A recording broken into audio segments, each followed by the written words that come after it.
גדול. שמיים. טעם אימא. אני לא יודע יפגוש של אימא שלי. אימא חמודה שלנו. נכון? Salut à tous, bienvenue si vous nous rejoignez. Nous allons parler d'un film qui va faire sensation, j'en suis sûre.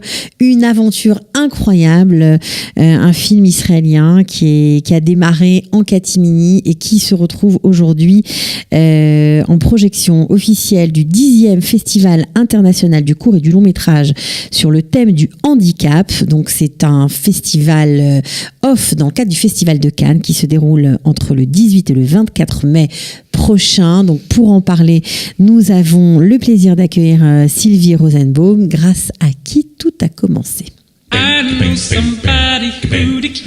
Sortez, respirez, c'est le Quality Time. Alors Sylvie Rosenbaum, bonjour, bienvenue.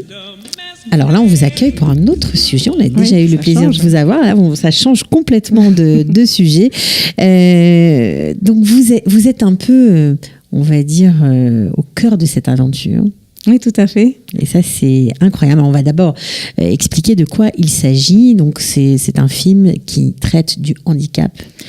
De la relation. De la relation de la relation frère-sœur lorsque un des deux est handicapé. Voilà. Et en fait, je te corrige juste, c'est que le film n'a pas commencé en catimini. Le film en Israël a énormément de succès. Oui, il est très connu. C'est sûr, mais en catimini, en tout cas, l'aventure pour aller être présenté dans un festival international en France, alors que tu n'es pas du tout du monde du cinéma.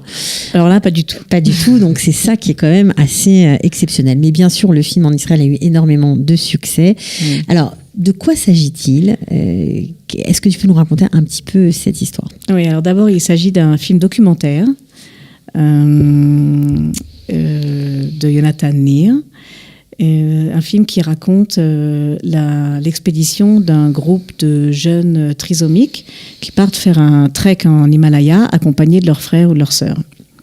Alors ça c'est le film en lui-même. Ça c'est le film. Voilà, c'est le film. Maintenant, cette histoire de film a démarré grâce à l'histoire personnelle et autobiographique de Jonathan Nir, le réalisateur. Non. Alors Jonathan Nir, il a filmé le film, il a accompagné l'équipe.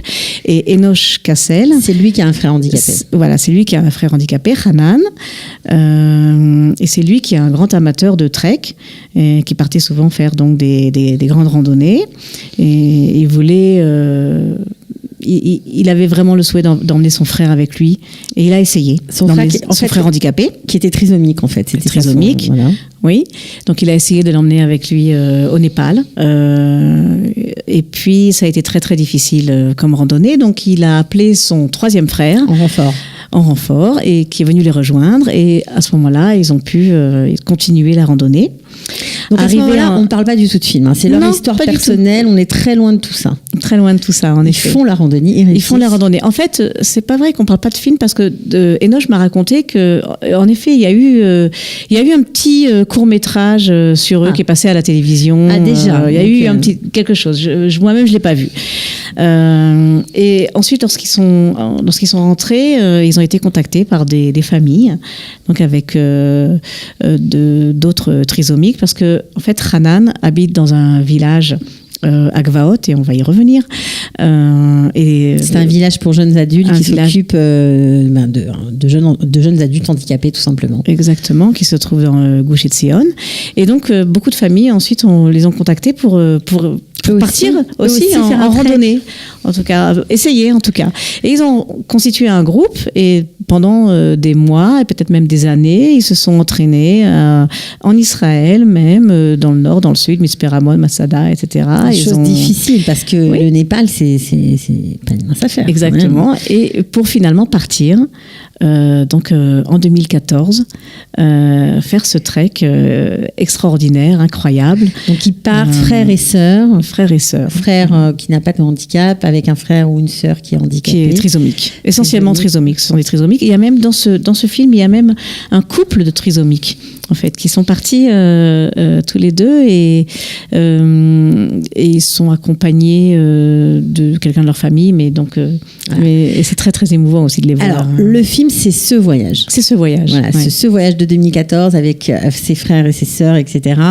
Alors, un film touchant parce que la relation entre un frère handicapé ou une sœur qui n'est pas handicapée ou un frère qui n'est pas handicapé, dans une famille, on n'en parle pas tellement. On parle beaucoup de la douleur des parents qui ont un fils ou une fille handicapée, mais peu de ceux qui sont autour et qui subissent malgré eux, qui voudraient que tout s'arrange, mais c'est pas toujours facile, et qui subissent parfois l'explosion de la famille, la souffrance, parce qu'on va pas en rajouter, hein, on va pas non plus se mettre à pleurer alors qu'on voit qu'autour de soi c'est pas simple, donc on se tait, il y a beaucoup de non-dits, j'imagine, et donc il met le doigt, ce film met le doigt sur la relation frère-sœur, et cette relation, comme tu l'as dit, ce n'est pas un sujet qui est souvent traité.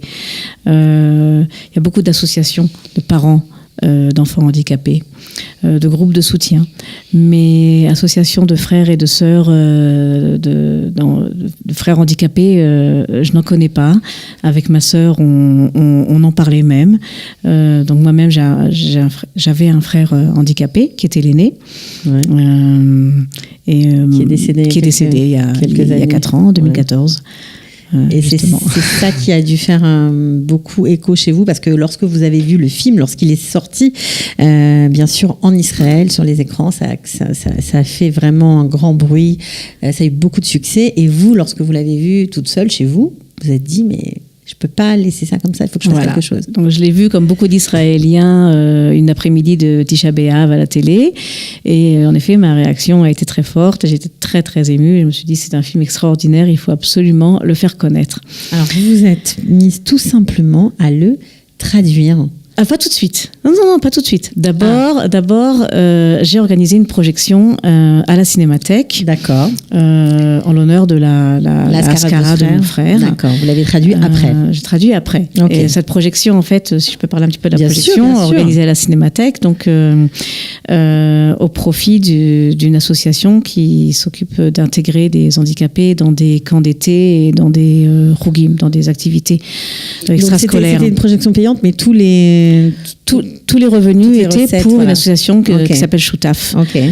Et on a eu énormément de succès. Et on a rempli la grande salle de la Cinémathèque. Et au passage, je remercie Carole de la Cinémathèque qui nous a beaucoup, beaucoup aidés.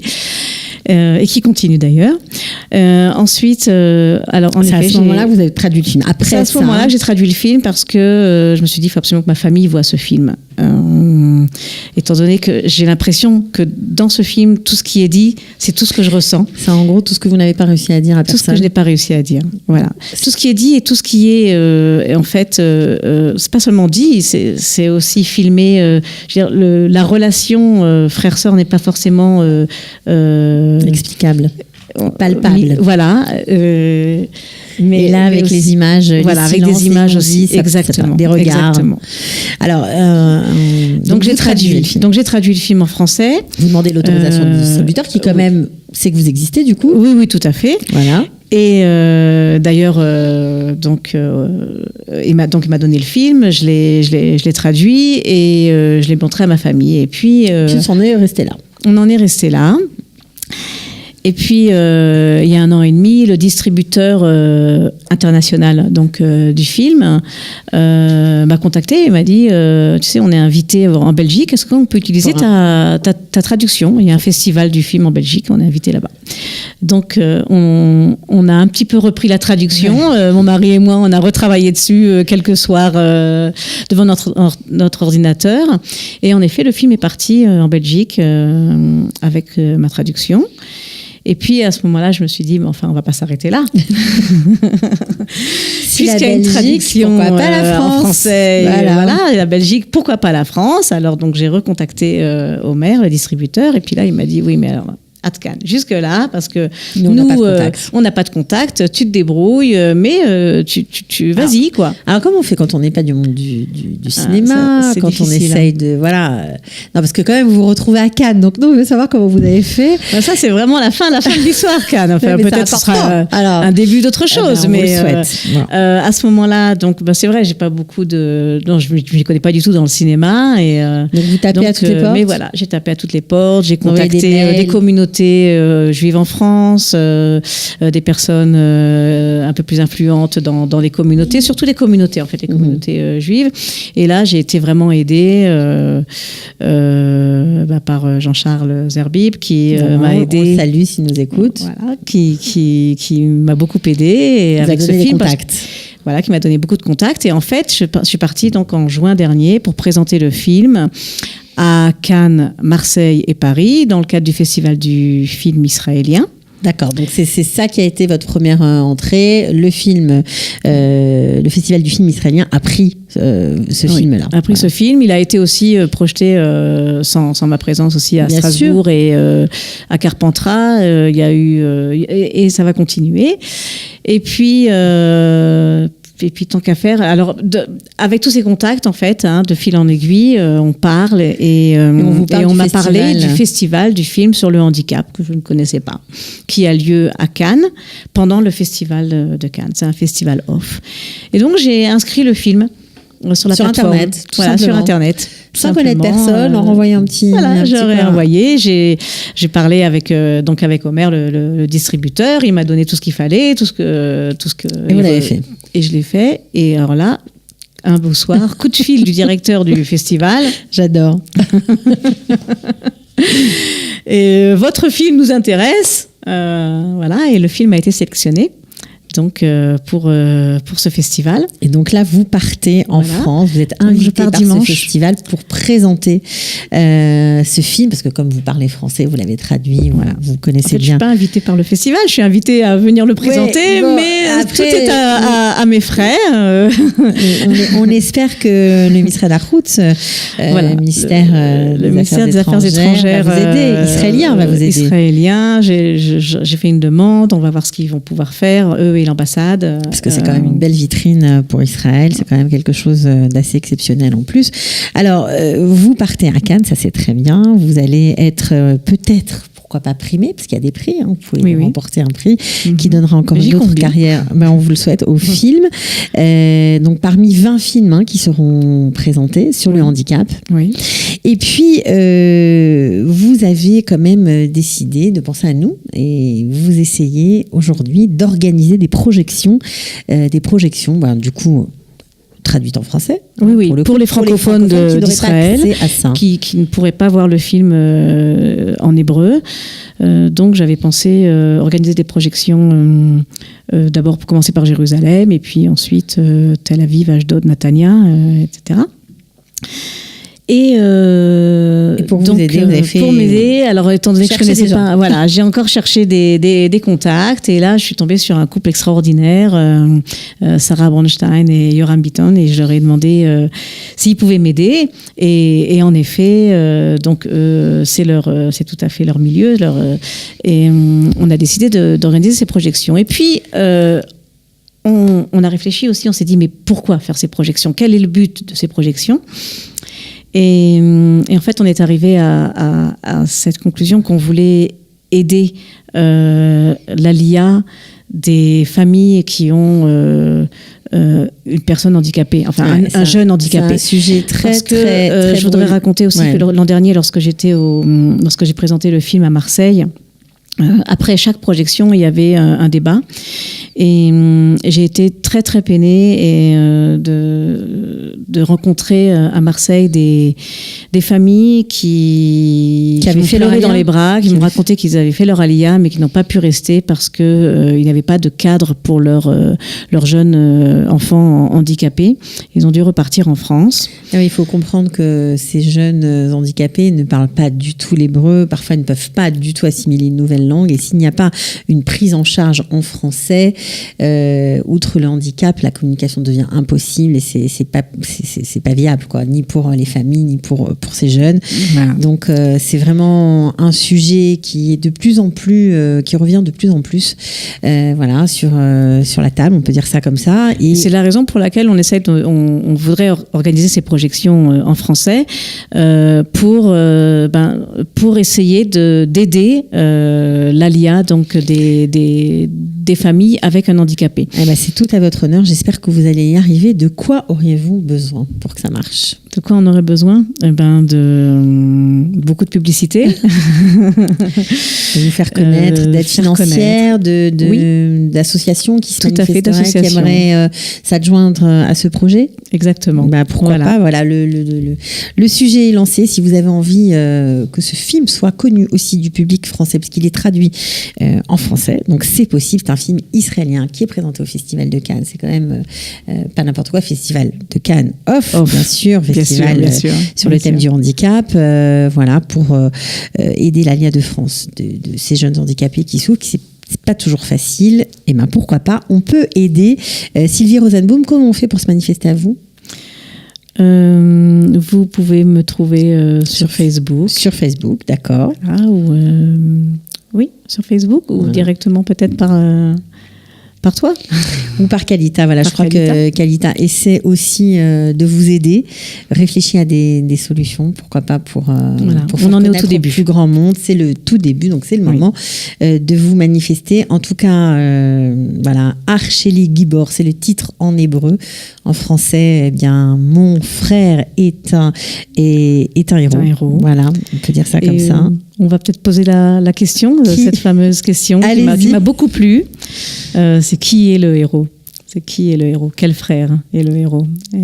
En effet, je ne peux pas répondre. On ne peut pas répondre. Quel frère est le héros? Lequel des frères est un héros? En tout cas, un film à découvrir. J'espère qu'on aura l'occasion de le faire. On vous souhaite bonne chance pour le Festival de Cannes et tenez-nous au courant si vous remportez le prix. Mais je pense qu'on le sera. Alors, on va peut-être finir avec le générique de ce film. Très belle musique de Ehud Banaï. Voilà, on va voir un petit extrait. En plus, on voit des images également. On n'a pas vu le trailer, mais bon, voilà, on finit en musique. Merci beaucoup et à bientôt. Merci. Ciao.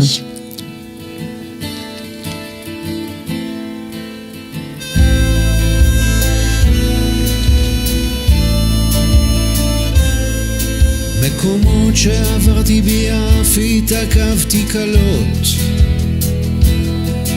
אנשים רוקדים בחושך, חיוכים צלליות, השתקפויות רוחפות באוויר, מהבהבות מאחור,